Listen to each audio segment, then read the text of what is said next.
Adrien had discovered Professor Karen's greatest secret, a hidden laboratory beneath the academy, filled with forbidden magical research. And most shocking of all, a powerful being imprisoned behind reinforced bars. Her name was Angela, and she had been watching Adrien with intense crimson eyes. Karen called Adrien's name, mentioning that Angela's magical containment needed maintenance. Adrien confirmed he would take care of it after finishing his cleaning. Karen remarked that Adrien seemed to have become even more incompetent, then left the laboratory. Adrien wondered if Karen had noticed that he had changed. Since Marcus entered Adrien's body, his behavior had shifted. Even so, Karen only seemed mildly curious. Marcus muttered that worrying about such things would only make things more dangerous. He continued his work. While working, Marcus decided to test his necromancy abilities. As he attempted to cast a skeleton summoning spell, something remarkable happened. The mana array came into his mind automatically, as if it were programmed. After arranging the mana, the magical formation organized itself in sequence, and a proper necromantic spell activated. A notification appeared. There were currently no summons available. Still, Marcus felt strongly this was a special privilege for players. Magic working automatically would make his survival far easier. He had worried about relearning magic from scratch, but this automatic system saved him a considerable amount of time. After finishing his work, Adrien explored the laboratory's resources. Having been Karen's student for 3 years, he could identify most of the items. Perhaps studying these forbidden texts wouldn't be noticed. He checked the black magic books filling one section of the lab. The titles looked far more advanced than anything in the Academy library. Introduction to Forbidden Arts, Basic Lectures for Shadow Practitioners, Mastering Dark Magic Fundamentals. Marcus decided to select the most fundamental books first. As he prepared to study, an intense gaze pierced through him. Adrien remembered suddenly. He needed to check on the prisoner's containment field. Following Adrien's memories, Marcus approached the reinforced cell to verify the magical barriers were stable. As he approached the cell to inspect the magical barriers, he heard something unexpected. A cracked voice spoke from the shadows. The prisoner spoke. Adrien raised his head in surprise. He couldn't remember her ever speaking before. It was the first time in over 2 years. Adrien asked if she had just spoken, but Angela simply stared at him as if she hadn't said a thing. Thinking he imagined it, Adrien began checking the containment barriers. Angela approached with difficulty, restricted by her restraints. Despite her captivity, she possessed a strong will to survive.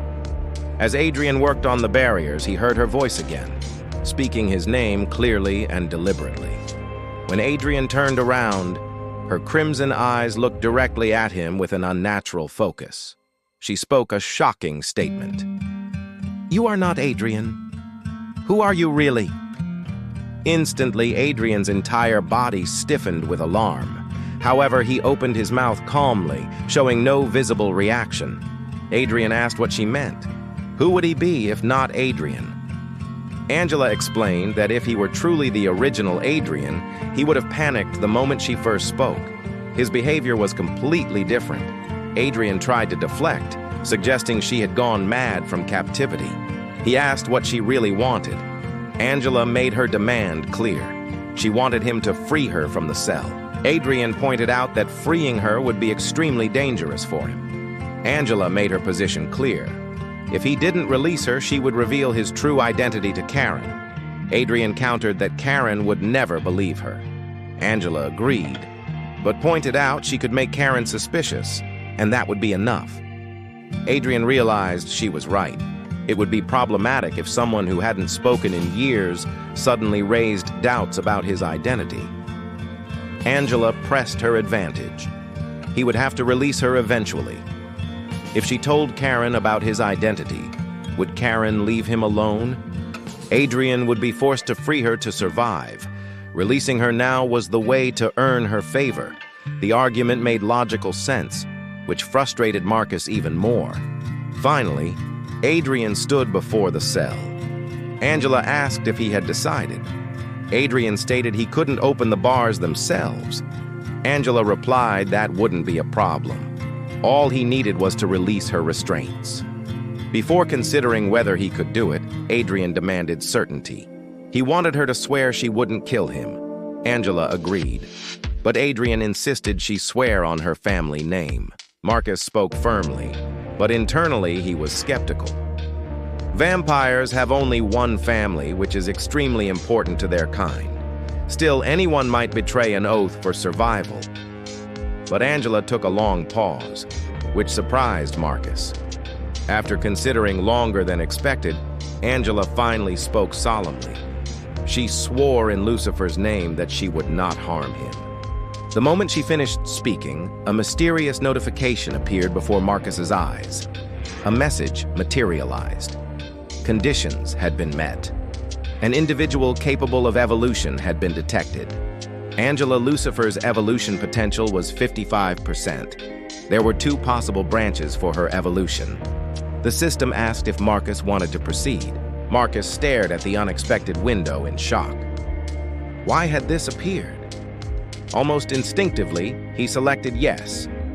As Marcus confirmed his choice, mysterious energy began gathering around Angela. Her crimson eyes widened in surprise. Something unprecedented was beginning. Something that would change everything. What will happen now that Marcus has triggered this evolution? Find out in the next episode. Thank you so much for watching. If you enjoyed the story, don't forget to hit that like button and subscribe for more.